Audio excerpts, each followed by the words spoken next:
Assalamualaikum warahmatullahi wabarakatuh. Apa kabar para rebahaners pecinta stories dimanapun Anda berada? Welcome back to Topan Asfi Channel. Channel yang selalu menghibur dan dapat menambah wawasan antum sekalian seputar sejarah, kisah nyata, dan legenda. Gimana guys? Uang THR udah mulai habis? Santai guys. Saatnya kita kembali ke aktivitas semula. Nembok, gali sumur, jaga counter, atau apalah yang penting halal. Seperti biasa, gua bakal menemani hari-hari lo yang mempenuhkan dengan tambahan wawasan dan bahan buat PDKT sama calon mertua. Oke, pada kesempatan kali ini gue mau ngebahas seorang raja yang sangat berkuasa pada zamannya. Kisahnya jadi menarik karena perubahan watak yang dia alami setelah berpindah keyakinan. Sebelumnya, gue minta maaf ya jika terdapat kesalahan dalam penyebutan dan perbedaan jalan cerita. Sekali lagi gue ingatkan bahwa konten ini bukan review film ya. Gue akan menjelaskan secara detail kisah perjalanan raja ini. Ya, dia adalah Asoka. Oke lah guys, jangan berlama-lama. Buruan, kencengin volume, siapin nipok hitam, kunci pintu dan jendela, and stay here. This is Topan Asfi Story.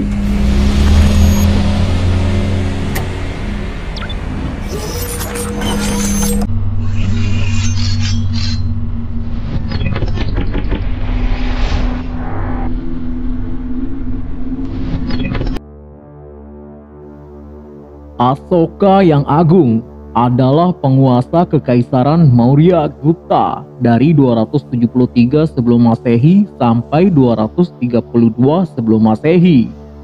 Seorang penganut agama Buddha, Asoka menguasai sebagian besar anak benua India dari apa yang sekarang disebut Afghanistan sampai Bangladesh dan di selatan sampai sejauh Mysore. Nama Asoka berarti tanpa duka dalam bahasa Sanskerta. Asoka adalah pemimpin pertama Bharata atau India kuno. Setelah para pemimpin Mahabharata yang termasyhur yang menyatukan wilayah yang sangat luas ini di bawah kekaisarannya, yang bahkan melampaui batas-batas wilayah kedaulatan negara India dewasa ini. Tuh guys, jadi setelah Mahabharata berkuasa, baru nih Asoka muncul. Sang penulis Britania H.G. Wells menulis tentang Asoka. Dalam sejarah dunia ada ribuan raja dan kaisar yang menyebut diri mereka sendiri yang agung, yang mulia, dan yang sangat mulia, dan sebagainya. Mereka bersinar selama suatu waktu singkat dan kemudian cepat menghilang. Namun Asoka tetap bersinar dan bersinar cemerlang seperti sebuah bintang cemerlang bahkan sampai hari ini. Kehidupan awal Asoka. Asoka adalah putra Maharaja Maurya, yaitu Maharaja Bindusara, dari seorang selir yang pangkatnya agak rendah dan bernama Subadrangi, yang akhirnya disebut Dharma karena ia mengikuti jalan kebenaran. Asoka memiliki beberapa kakak dan hanya satu adik, yaitu Drupad. Karena kepandaian yang meneladani dan kemampuannya berperang, ia dikatakan merupakan cucu kesayangan kakeknya, Maharaja Chandragupta Maurya. Maka seperti diceritakan dalam bentuk legenda, ketika Chandragupta Maurya meninggalkan kerajaannya untuk hidup sebagai seorang jalim, ia membuang pedangnya. Asoka menemukan pedangnya dan menyimpannya. Oke guys, sedikit gue jelasin ya. Tadi kakeknya memutuskan untuk menjadi seorang Jains. Jains itu ya seperti seorang pertapa lah ya. Jains itu sebuah agama kalau zaman dulu guys, menurut penelitian gua nih. Nah, jadi agama Jains itu lebih menitik beratkan kepada yaitulah penyembahan dirinya terhadap pohon yang dianggap keramat gitu guys. Jadi lebih dekat dengan ateis nih agama Jains itu. Dan agama Jains ini biasanya itu diikuti oleh kalangan-kalangan atas gitu, kalangan-kalangan raja gitu ya. Oke guys, boleh dicek lagi nanti ya, kalau salah komen di bawah silahkan. Oke lanjut. jalan menuju kekuasaan. Asoka untuk sementara waktu berkembang menjadi seorang prajurit ulung yang sempurna dan seorang negarawan lihai. Asoka memimpin beberapa regimen tentara Maurya. Popularitasnya yang naik di seluruh wilayah kekaisaran membuat kakak-kakaknya menjadi cemburu karena mereka cemas ia bisa dipilih Bindusara menjadi maharaja selanjutnya. Kakaknya yang tertua yaitu Pangeran Susima, putra mahkota pertama, membujuk Bindusara untuk mengirim Asoka mengatasi sebuah pemberontakan di kota Taksila di provinsi Barat Laut Sindu, di mana Pangeran Susima adalah gubernurnya. Taksila adalah sebuah daerah yang bergejolak karena penduduknya adalah suku bangsa Yunani India yang suka berperang dan juga karena pemerintahan kakaknya Pangeran Susima kacau. Oleh karena itu, dalam daerah ini banyak terbentuk milisi-milisi yang mengacau keamanan. Asoka ternyata setuju dan bertolak ke daerah yang sedang dilanda huru-hara tersebut. Maka ketika berita bahwa Asoka akan datang menjenguk mereka dengan pasukannya, ia disambut dengan hormat oleh para milisi yang memberontak dan pemberontakan bisa diakhiri tanpa pertumpahan darah. Cakep. Provinsi ini di kemudian hari memberontak lagi ketika Asoka memerintah, tetapi kemudian ditumpas dengan tangan besi. Wih, mantap nih. Keberhasilan Asoka membuat kakak-kakaknya semakin cemas akan maksudnya menjadi maharaja penerus. Maka hasutan-hasutan Susima kepada Bindusara membuatnya membuang Asoka. Asoka kemudian pergi ke Kalingga dan menyembunyikan jati dirinya. Di sana ia bertemu dengan seorang nelayan wanita bernama Kauruwaki dan ia jatuh cinta. Prasasti-prasasti yang baru ditemukan menunjukkan bahwa ia kelak menjadi permaisuri selirnya yang kedua atau ketiga. Sementara itu, ada sebuah pemberontakan lagi. Kali ini di Ujjayani atau Ujjain. Maharaja Bindusara mengundang Asoka kembali setelah dibuang selama 2 tahun. Asoka pergi ke Ujjayani dan pada pertempuran di sana ia terluka. Tetapi para hulu balangnya berhasil menumpas pemberontakan. Asoka kemudian diobati secara diam-diam sehingga para pengikut setia Pangeran Susima tidak bisa melukainya. Oh berarti dia langsung diumpetin nih guys. Sebenarnya kakak-kakaknya itu pengen banget dia celaka ya guys. Bener-bener demi kekuasaan. Gokil ya dari zaman dulu udah kayak gitu. Oke lanjut. Ia diurusi oleh para biksu dan biksuni beragama Buddha. Disinilah ia pertama kalinya berkenalan dengan ajaran Buddha. Nah sebelumnya dia tuh beragama Hindu guys. Sama seperti Mahabharata. Dan di sini pula ia berjumpa dengan Dewi yang merupakan perawat pribadinya dan putri seorang saudagar bernama Widisa. Maka setelah pulih ia menikahinya. Hal ini tidak bisa diterima oleh Bindusara bahwa salah seorang putranya menikah dengan seorang penganut Buddha. Maka dia tidak memperbolehkannya tinggal di Pataliputra, tetapi mengirimnya kembali ke Ujjayani dan membuatnya menjadi seorang gubernur. Tahun selanjutnya berjalan cukup tenang untuknya dan Dewi. Akan melahirkan putra yang pertama. Sementara itu Maharaja Bindusara mangkat. Sementara berita putra mahkota yang belum lahir menyebar. Pangeran Susima berniat untuk membunuhnya. Wah bener-bener ya. Kakak yang gak tahu diri nih. Namun si pembunuh justru membunuh ibunya. Aduh. Menurut legenda, dalam keadaan murka, Pangeran Asoka menyerang Pataliputra dan memenggal kepala kakak-kakaknya, semua termasuk Susima, dan membuangnya di sebuah sumur di Pataliputra. Pada saat tersebut banyak orang yang menyebutnya Canda Asoka, yang artinya adalah Asoka si pembunuh dan tak kenal kasih. Sementara Asoka naik tahta, ia memperluas wilayah kekaisarannya dalam kurun waktu 8 tahun kemudian dari perbatasan daerah yang sekarang disebut Bangladesh dan Assam. Di India, di timur sampai daerah-daerah di Iran dan Afghanistan. Di barat dari Palmir knot sampai hampir di ujung jazirah India di sebelah selatan India. Penaklukan Kalingga. Tahap-tahap awal kepemimpinan Asoka terbukti cukup haus darah. Ya mungkin awalnya dari kekecewaan ya terhadap kakak-kakaknya ya. Ia kemudian menjadi pengikut ajaran Buddha setelah menaklukkan Kalingga, daerah yang sekarang adalah negeri bagian India Orissa. Kalingga adalah sebuah negeri yang bangga akan kemerdekaan dan demokrasinya, dengan demokrasi monarki dan parlementernya. Negeri ini bisa dikatakan sebuah pengecualian di Bharata kuno, karena di sana ada konsep Raja Dharma, yang berarti kewajiban para pemimpin yang secara dasar bersatu padu dengan konsep keberanian dan Ksatria Dharma. Asal mula Perang Kalingga yang diperkirakan terjadi antara tahun 265 sebelum Masehi atau 263 sebelum Masehi, yaitu salah satu saudara Susima kemungkinan melarikan diri ke Kalingga dan mendapat suaka secara resmi di sana. Wah, ini musuh besarnya Asoka malah dikasih suaka ya guys. Hal ini sangat membuat murka Asoka. Ia diberi saran oleh para menterinya untuk menyerang Kalingga. Untuk tindakan pengkhianatan ini, Asoka kemudian meminta Kalingga untuk tunduk kepada kekuasaannya.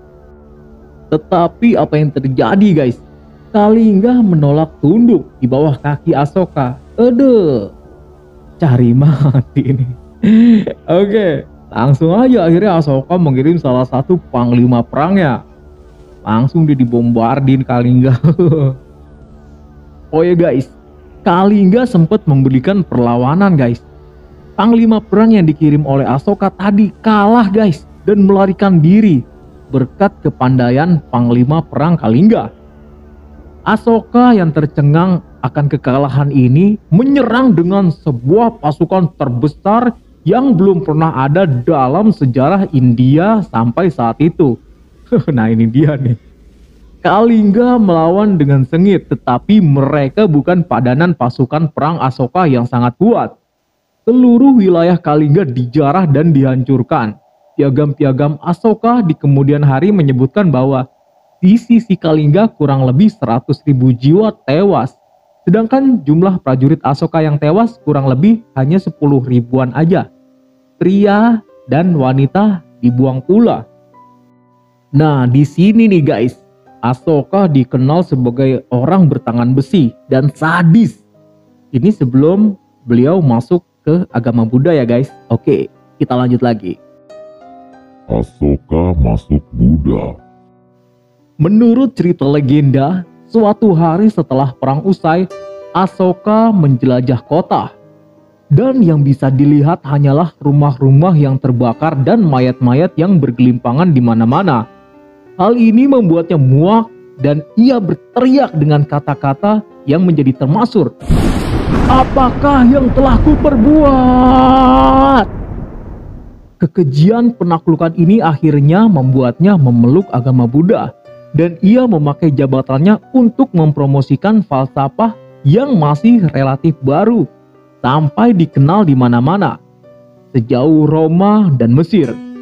Sejak saat itu, Asoka yang sebelumnya dikenal sebagai Asoka yang kejam, yaitu Canda Asoka, mulai dikenal sebagai Sang Asoka yang saleh atau Dharma Asoka. Nah guys, jadi setelah dia memeluk agama Buddha, justru dia nih yang mempromosikan agama Buddha sampai ke Roma dan Mesir. Keren ya guys ya. Oke lanjut.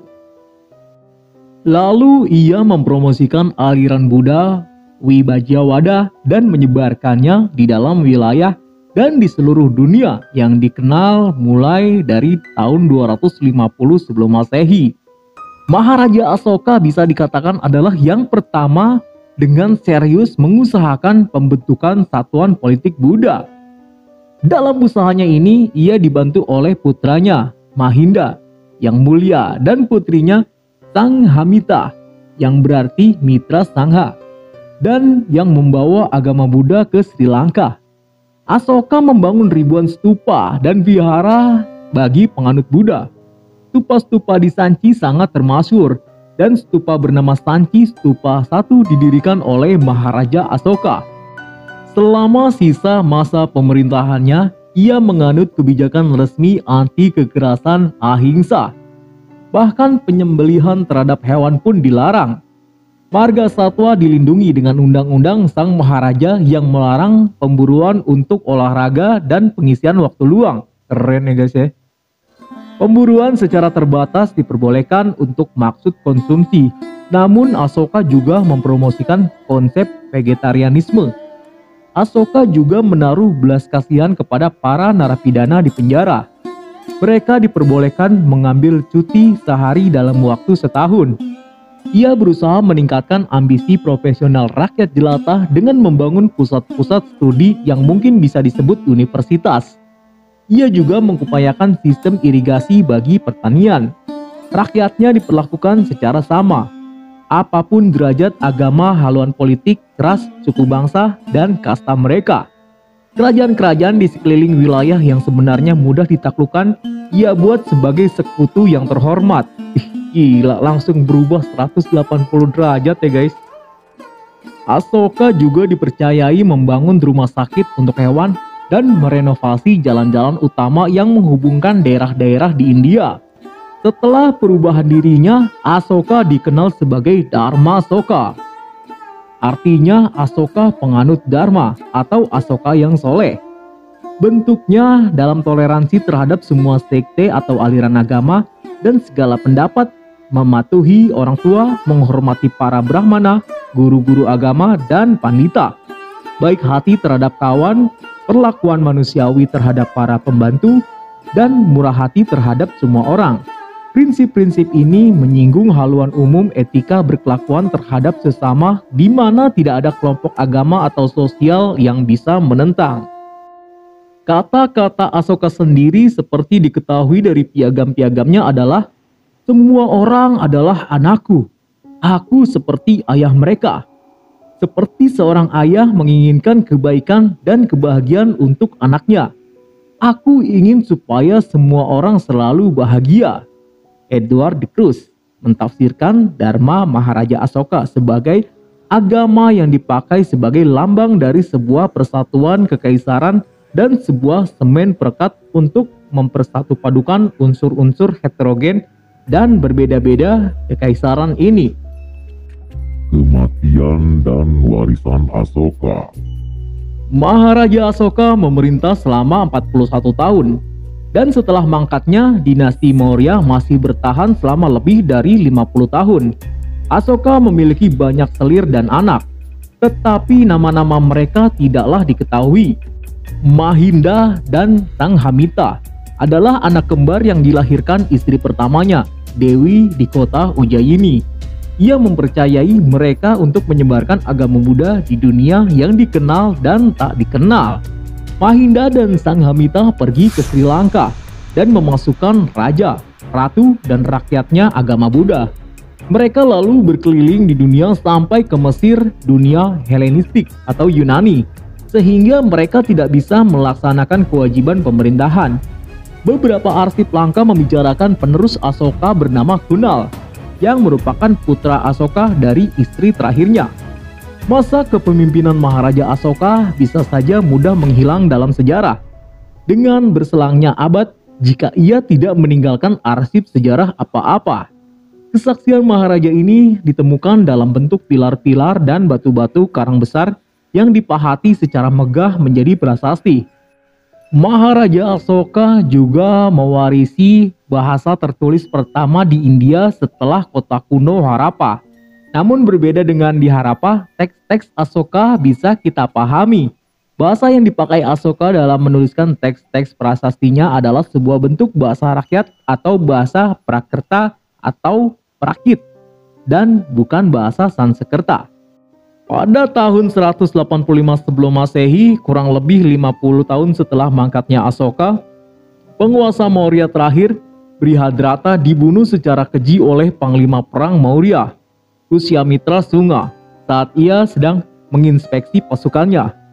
Pushyamitra Sunga lalu mendirikan dinasti Sunga tahun 185 sebelum Masehi sampai 78 sesudah Masehi, dan hanya memerintah sebagian wilayah kekaisaran Maurya yang telah runtuh. Baru hampir 1700 tahun kemudian, di bawah kepemimpinan Akbar yang agung dan cicitnya Aurangzeb, sebuah bagian besar anak benua India yang pernah diperintah Asoka dipersatukan lagi di bawah satu kepemimpinan. Wah, ini keren juga nih. Yoda Akbar ya, masih inget kan? Pernah ada film itu. Namun akhirnya orang Inggris di bawah kekaisaran Britania Indialah yang menyatukan anak benua yang terpecah belah ini menjadi sebuah satuan politik dan merintis jalan menuju munculnya kembali negara Bharata modern yang sembari memakai lambang Asoka. Diilhami oleh ajarannya yang penuh dengan rasa kepemimpinan kuat dan rasa kasih sesama. Oke guys, demikianlah kisah perjalanan Maharaja Asoka yang sangat fenomenal itu guys. Oke, cukup sekian konten kali ini. Mohon maaf atas segala kesalahan, baik yang disengaja maupun yang tidak disengaja. Akhirul kalam, wassalamualaikum warahmatullahi wabarakatuh.